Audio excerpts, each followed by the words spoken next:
Bismillahirrahmanirrahim. Assalamualaikum warahmatullahi wabarakatuh. Apa kabarnya teman-teman hari ini? Sudah siap untuk belajar? Iya, tema 4, globalisasi. Subtema 3, globalisasi dan cinta tanah air. Baik teman-teman, silakan disiapkan buku-buku dan alat tulisnya. Tujuan pembelajaran ketiga dan keempat. Dengan membaca, siswa mampu mengidentifikasi ciri-ciri kosakata baku pada teks yang dibaca dengan tepat. Dengan percobaan membuat kompor tenaga surya, siswa mampu menjelaskan manfaat sumber alternatif energi listrik dengan tepat.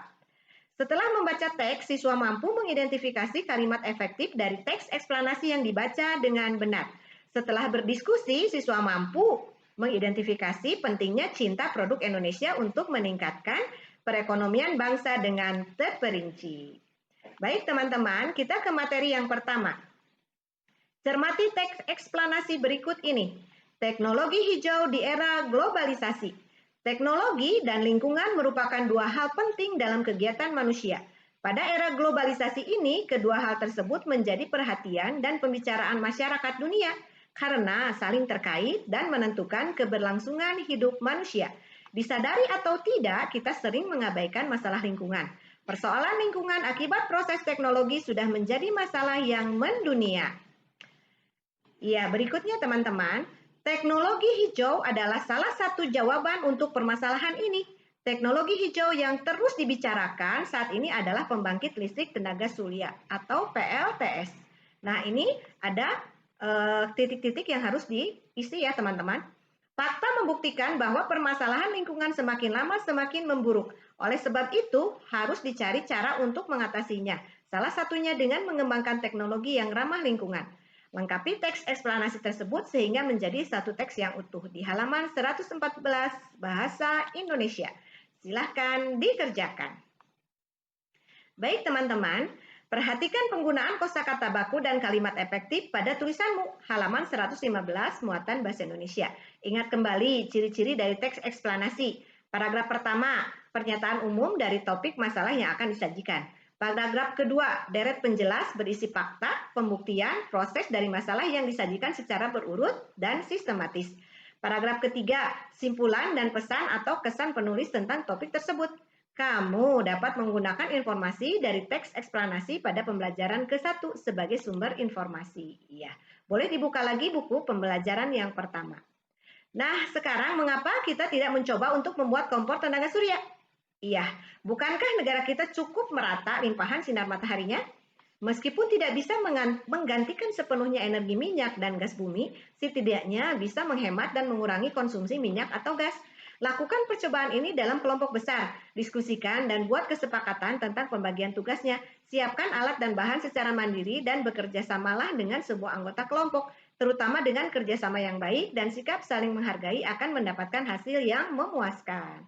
Baik teman-teman, kompor sederhana tenaga surya.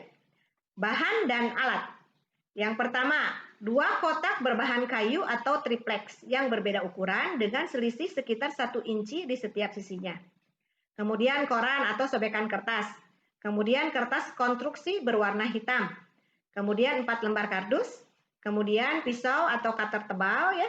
Kemudian pembungkus makanan berbahan aluminium atau pelat logam. Aluminium foil bisa pula digunakan ya, tetapi akan cepat kotor dan harus sering diganti. Kemudian plester atau perekat karet. Kemudian 8 buah tangkai penyangga, itu bebas bahannya ya. Kemudian lem tahan panas yang kuat daya rekatnya. Ya, silahkan dikerjakan seperti ini ya langkah-langkahnya. Yang pertama, tempatkan kotak kecil di dalam kotak yang lebih besar. Isilah celah kosong di antara kedua kotak tersebut dengan sobekan kertas atau koran. Fungsinya sebagai perekat atau penahan panas.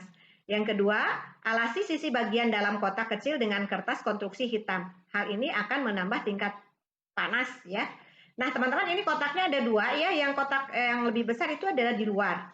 Kemudian kotak yang lebih kecilnya ada di dalam. Nanti di sini ada celah-celahnya, ini kita masukkan nanti sobekan-sobekan kertas. Kemudian ini dilapisi juga dengan, ya betul sekali, bahan kertas konstruksi hitam. Nah kita lanjutkan ya teman-teman. Yang ketiganya, lapisi 4 buah karton dengan bahan pemantul cahaya matahari yang terbuat dari pelat aluminium. Pastikan tidak ada lapisan pemantul yang terlipat atau berkerut. Beri plester atau perekat karet pada pinggir setiap pelat tersebut agar merekat dengan kuat pada karton. Nah, teman-teman nanti sesudah kotaknya tadi sudah dibuat ya, nanti ini ada 4 karton. Nah, seperti ini. Ya, untuk keempat sisinya. Dan ini adalah aluminium foil. Usahakan tidak dilipat atau tidak berkerut ya, teman-teman. Nah, selanjutnya yang keempat, pasanglah setiap pelat pemantul sinar surya tersebut pada setiap sisi bagian atas dari kotak dengan sudut kemiringan sekitar 45 derajat. Yang kelima, gunakan tangkai penyangga di bagian bawah setiap pelat pemantul agar posisinya stabil. Pastikan semua bagian sudah terpasang kuat dan tahan terhadap terpaan angin. Seperti ini tadi ya teman-teman, ini karton yang dilapisi oleh aluminium foil. Nanti direkatkan di sini di lem. Betul. Kemudian ini sudah jadinya seperti ini ya, ada 4. Nah, teman-teman di sini teman-teman hanya membutuhkan tadi yang 8 penyangga ya. Seperti apa ya, tongkat gitu ya. Nah, ini kemiringannya ini adalah 45 derajat.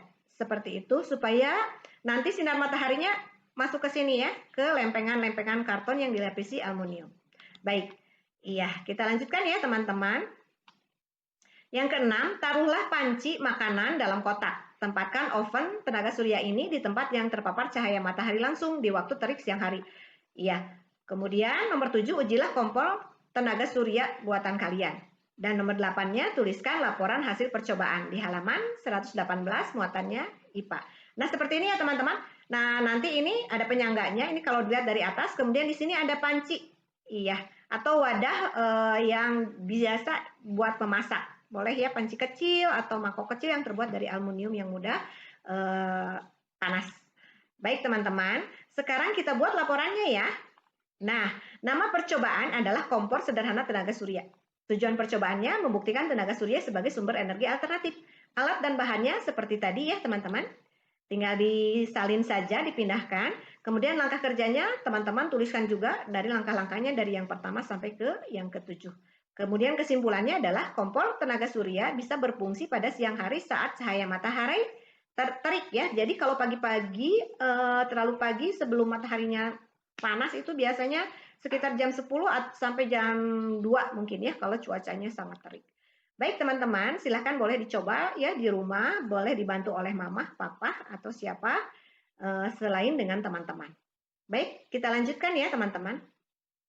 Aku cinta produksi Indonesia. Lihat di sekitarmu, perhatikan baju, sepatu olahraga, atau tas yang kamu dan temanmu gunakan. Tentu ada sebagian dari kalian yang memakai banyak barang-barang produk luar negeri dengan berbagai merek terkenal. Terutama kalian yang tinggal di kota-kota besar. Apakah barang-barang yang kalian pakai ada yang dibuat di dalam negeri?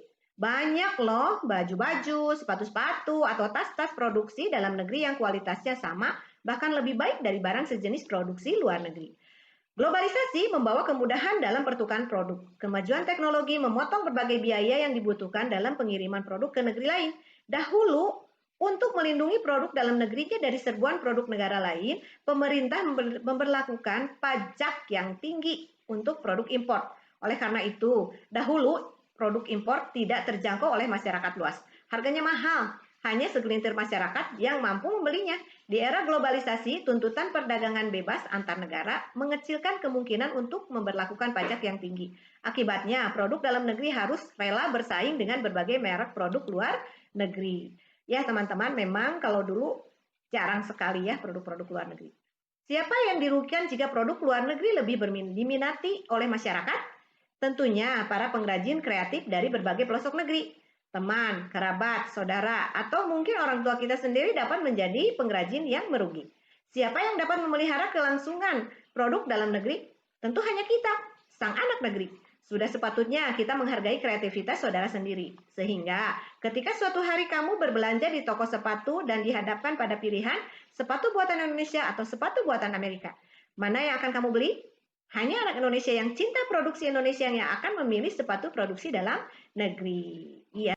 Ya baik teman-teman, nah sekarang tugas teman-teman berdasarkan teks di atas identifikasi kosakata non baku dan ubahlah menjadi kosakata baku. Kosakata non bakunya mana saja dan kosakata bakunya teman-teman rubah seperti ini. Silahkan dikerjakan. Sekarang, identifikasi kalimat tidak efektifnya. Ubahlah ke dalam kalimat efektif. Halaman 119, muatan bahasa Indonesia. Kalimat yang tidak efektifnya yang tadi, tentunya yang ada kosakata tidak baku. Kemudian kita ubah menjadi kalimat efektif. Ya, baik teman-teman. Silahkan dikerjakan. Mudah bukan? Kita lanjutkan ya teman-teman. Tuliskan kembali isi teks di atas dengan menggunakan bahasamu sendiri. Nah, gunakan kosakata baku dan kalimat yang efektif. Halaman 120 muatan bahasa Indonesia. Nah, silakan teman-teman kerjakan di sini ya, menggunakan bahasa sendiri. Baik, silakan dikerjakan. Kita lanjutkan ke materi berikutnya. Bersama dengan kelompokmu, diskusikan pertanyaan berikut. Halaman 121 sampai 122 muatan PPKN. Nomor 1, mengapa kita harus cinta produk Indonesia? Nomor 2, apa contoh tindakan dari cinta produk Indonesia? Nomor 3, apa yang terjadi jika kita lebih banyak membeli barang dari luar negeri? Iya, selanjutnya, nomor ke-4. Apa yang akan terjadi jika kita lebih banyak menggunakan produk Indonesia? Iya, nomor 5, apa dampak cinta produk Indonesia bagi para pengrajin dalam negeri? Nomor 6, apa dampak cinta produk Indonesia bagi kemajuan perekonomian bangsa Indonesia? Nomor 7, bagaimana dengan kamu? Apakah kamu sudah menggunakan produk Indonesia? Ceritakan pengalamanmu. Di sini ya, teman-teman, ceritakan pengalamanmu. Silahkan dikerjakan. Baik teman-teman, selesai sudah pembelajaran hari ini. Belajarlah yang rajin, jaga kesehatan, tetap semangat. Sampai ketemu lagi. Wassalamualaikum warahmatullahi wabarakatuh.